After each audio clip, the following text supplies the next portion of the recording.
Hello दोस्तों, आज हम बात करेंगे सोर्सेज ऑफ हिंदू लॉ के मॉडर्न सोर्सेज के बारे में। कल हमने एंशिएंट सोर्सेज पूरा पढ़ लिया था, तो आज हम बात करते हैं मॉडर्न सोर्सेज के बारे में। तो ये दूसरा टाइप था मॉडर्न सोर्सेज।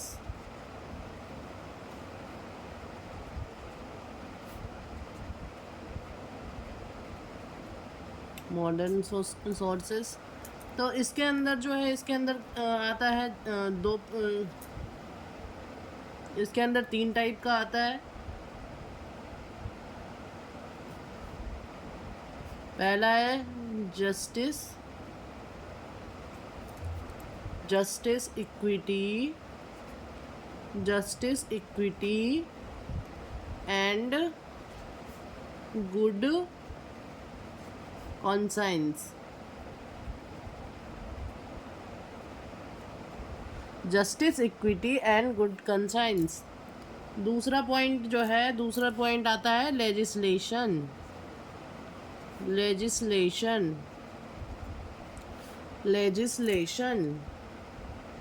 और तीसरा पॉइंट जो है वो है judicial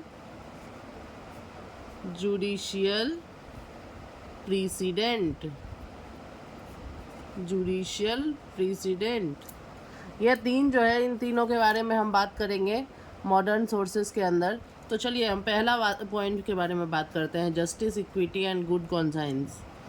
justice, equity and good conscience,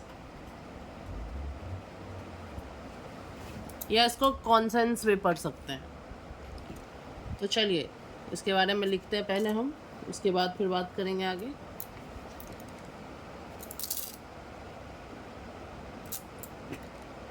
equity is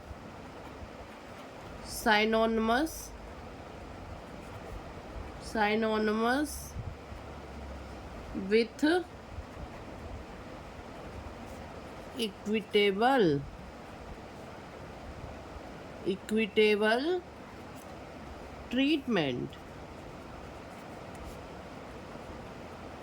equitable treatment and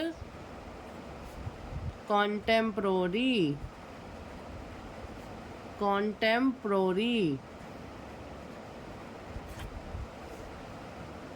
judicial system largely depend on maintaining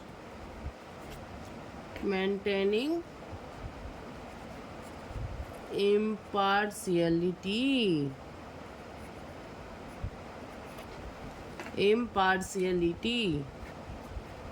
This legal concept is firmly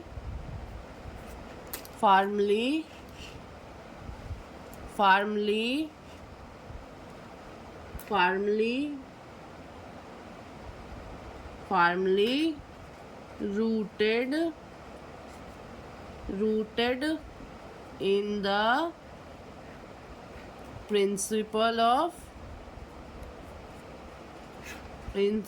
of justice, equity and good conscience.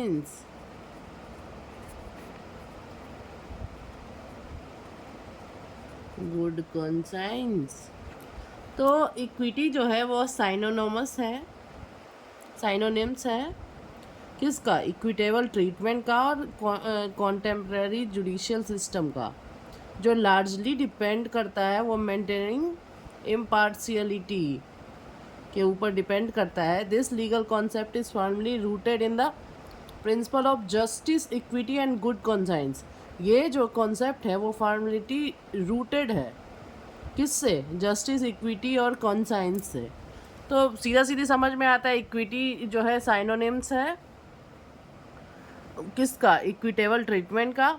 और वो contemporary judicial system जो है वो largely depend करता है क्या, किस चीज़ पे, मेंटेनिंग इम्पार्शियलिटी पे।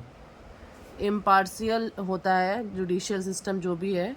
तो चलिए अब आगे का दूसरा जो पॉइंट है इसके ऊपर, चलिए दूसरा पॉइंट अब हम लोग लिखते हैं। Where the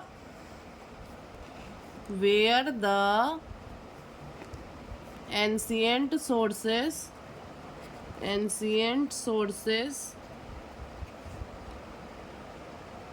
do not explain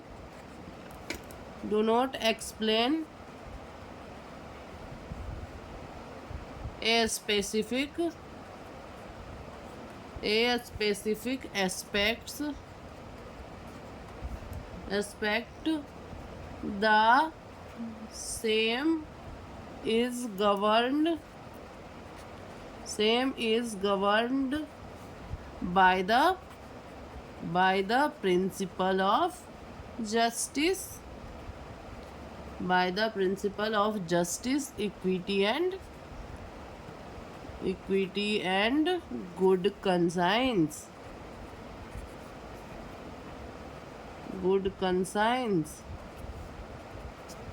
तो कहता है ancient source do not explain, ancient source जो है वो एक्सप्लेन नहीं करता है स्पेसिफिक जो एस्पेक्ट्स है उसके ऊपर एक्सप्लेन नहीं करता है, और वही जो है the same is govern by the principle equity and good conscience, और यही सेम जो है ये तीनों के अंदर गवर्न करता है, और एंशिएंट सोर्स में नहीं करता है। क्या नहीं करता है, specific aspects explain do not, मतलब एंशिएंट सोर्स जो है वो स्पेसिफिक एस्पेक्ट को एक्सप्लेन नहीं करता है, और ये जो है और same governed by the principle equity and good conscience, और वही सेम जो है वो principle equity and good conscience भी गवर्न करता है। तो चलिए तीसरा पॉइंट जो है वो एक केस का पॉइंट है। इन गुरुनाथ वर्सेस कमलाबाई का केस है। कौन से ईस्वी का, 1951 का, और इसमें सुप्रीम कोर्ट कहता है, supreme court held that in the absence of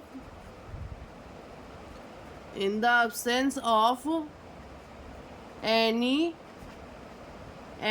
existing Hindu law,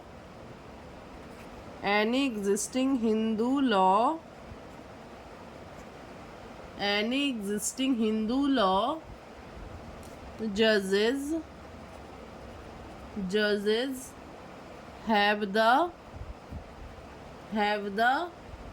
authority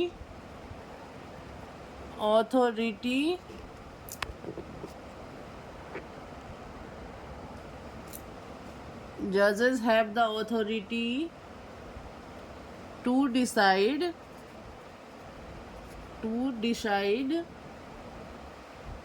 the cases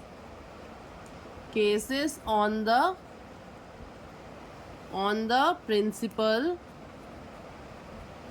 principle justice, equity and good conscience.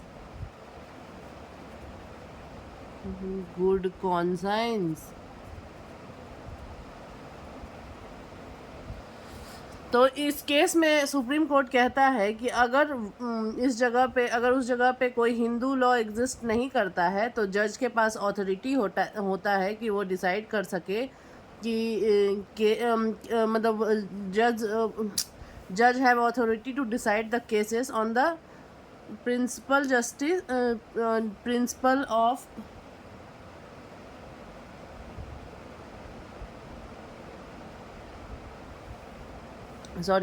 decide the cases on the principal justice, equity and good conscience।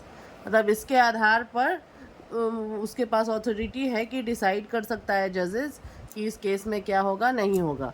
तो चलिए, ये topic भी complete हुआ, justice, equity and good conscience. अब दूसरा हम लोग legislation के बारे में पढ़ेंगे।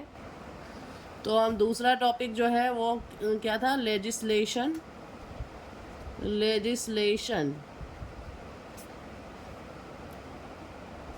तो इसका फर्स्ट पॉइंट जो है, legislation also known as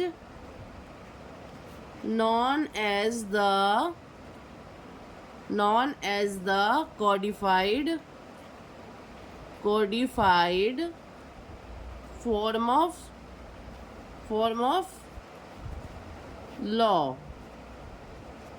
form of law is also considered as a modern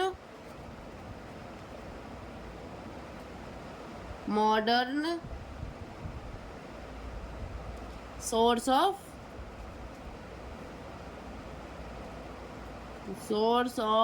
Hindu law। Legislation जो है वो also known as codified form of law, मतलब कोडिफाइड फॉर्म ऑफ लॉ कहलाता है। और ये जो है कंसीडर करता है कि मॉडर्न, ये भी कंसीडर करता है कि लेजिस्लेशन जो है वह modern source of Hindu law है। दूसरा point, prior to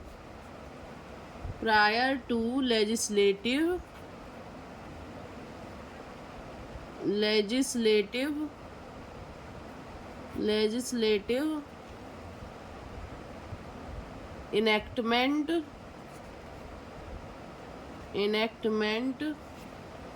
different rules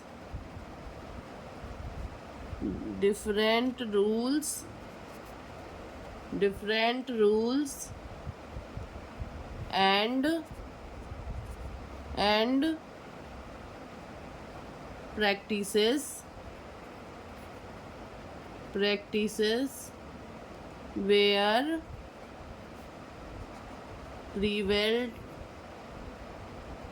prevalent in different parts of the country। तो ये जो है लेजिस्लेटिव जो है वो इनेक्टमेंट भी करता है और रूल भी बनाता है और प्रैक्टिस भी करवाता है पूरे देश के हर एक पार्ट में। वो इसको प्रैक्टिस भी करवाने का दावा रखता है और उसके पास अधिकार भी है कि वो प्रैक्टिस करवा सके, क्योंकि लेजिस्लेशन ही है जो कि पूरे एक कंट्री में कोई भी एक्ट और कानून को वो लागू करवाता है। तीसरा, legislation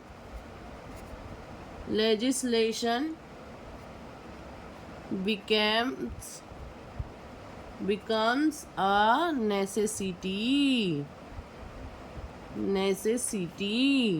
not only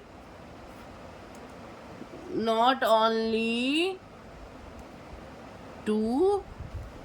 attain uniformity of law, but also to abrogate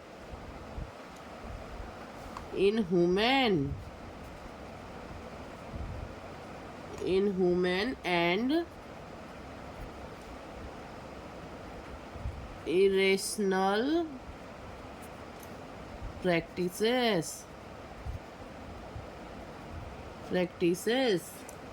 तो लेजिस्लेशन जो है वो necessity not only to attain uniformity of law but also abrogate inhuman और एंड इरेशनल प्रैक्टिसेस। वह जो है लेजिस्लेशन जो है वो केवल नेसेसिटी नहीं है, केवल नेसेसिटी नहीं है at an uniformity of law के लिए, बल्कि वो also abrogate inhuman and irrational practices के लिए भी है। तो चलिए इसके बाद लास्ट इसका एग्जाम्पल्स है, कुछ examples of important legislation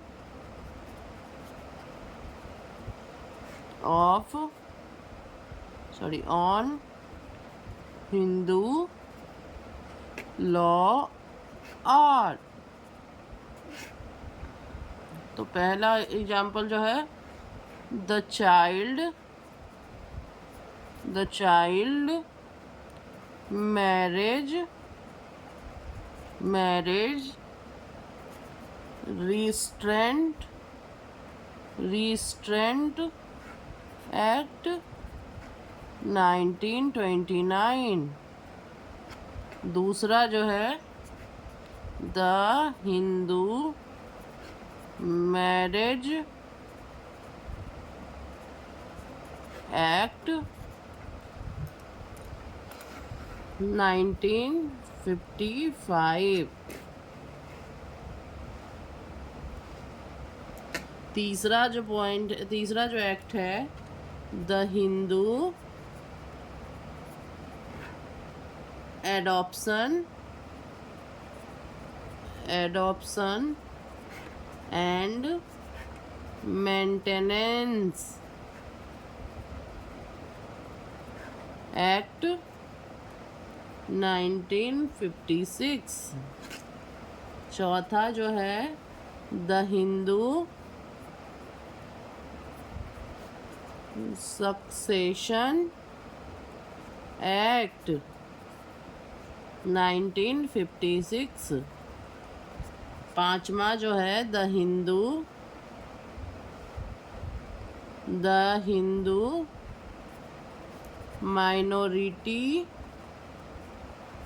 minority and guardianship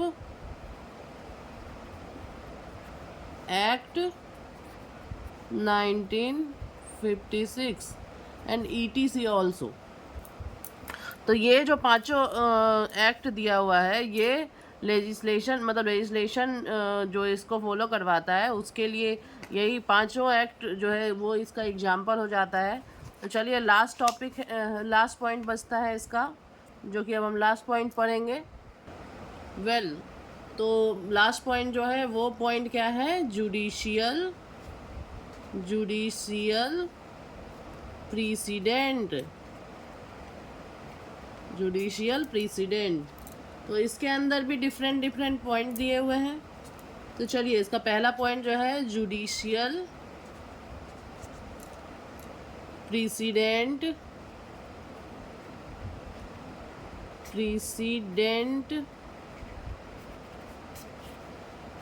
judicial precedents to form an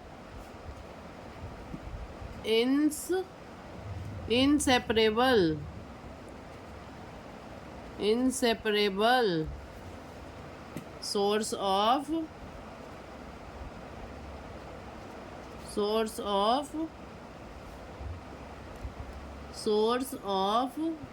Hindu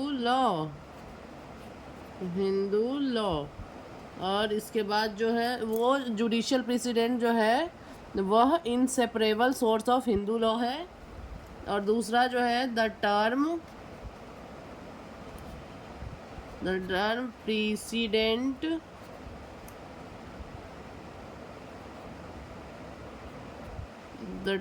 president means following the decision of a higher court by a lower lower court if the decision involves a common question of law.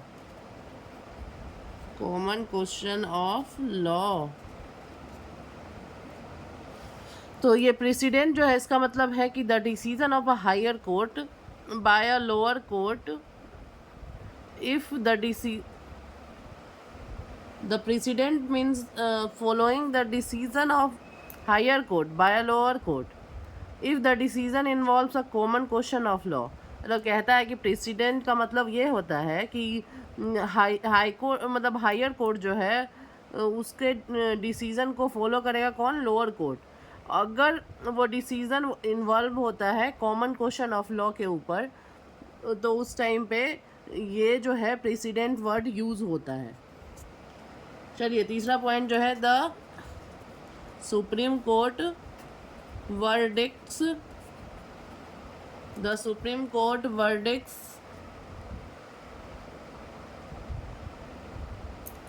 are binding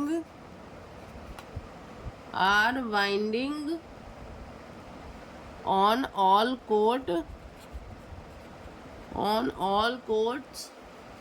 throughout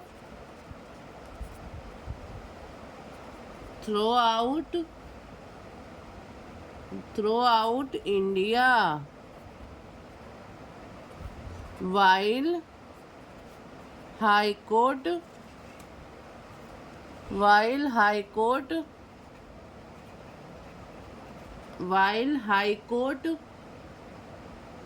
judgments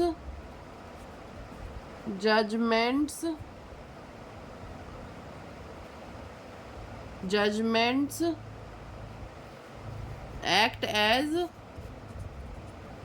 as precedent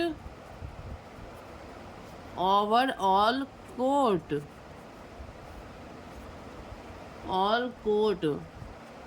within their respective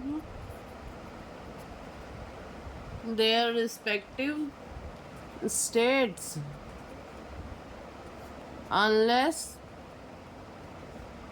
they have been revised or amended by the Supreme Court. तो कहता है supreme court जो है वो verdict करता है, उसका supreme court का वर्डिक्ट जो है वो बाइंडिंग है ऑल कोर्ट पे, वो पूरे इंडिया में, और हाई कोर्ट जो है उसका जजमेंट जो है वो एक्ट करता है president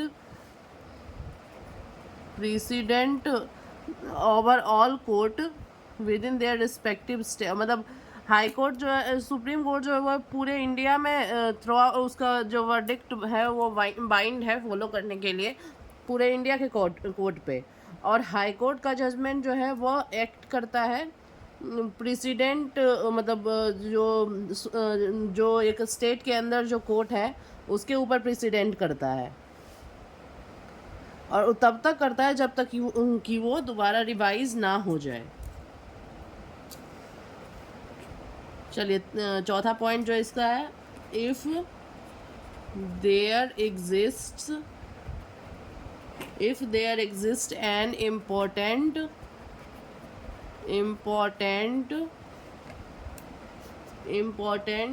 issue on which legislation is silent. The courts throw light on such matters and define law.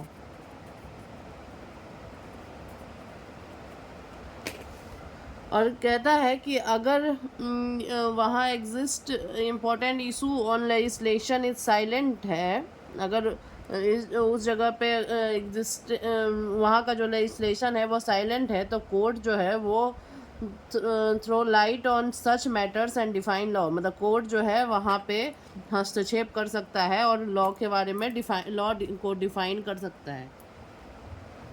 और लास्ट पॉइंट इसका जो है केस के बारे में ही है। लूहर अमृतलाल नगजी बसेस जो दोषी जयंती लाल। इन लूहर अमृतलाल बसेस दोषी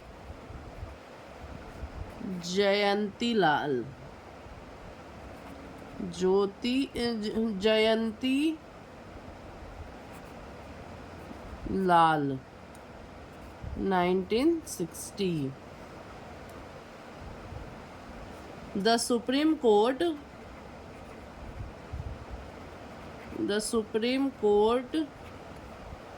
has noted that judicial pronouncement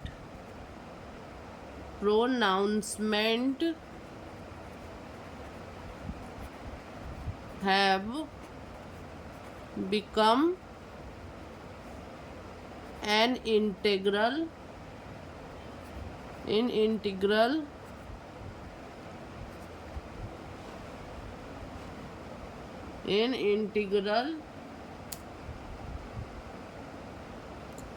component of Hindu law, effectively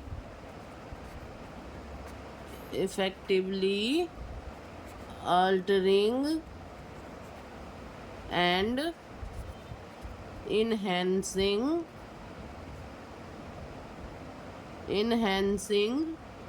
the original Hindu legal framework,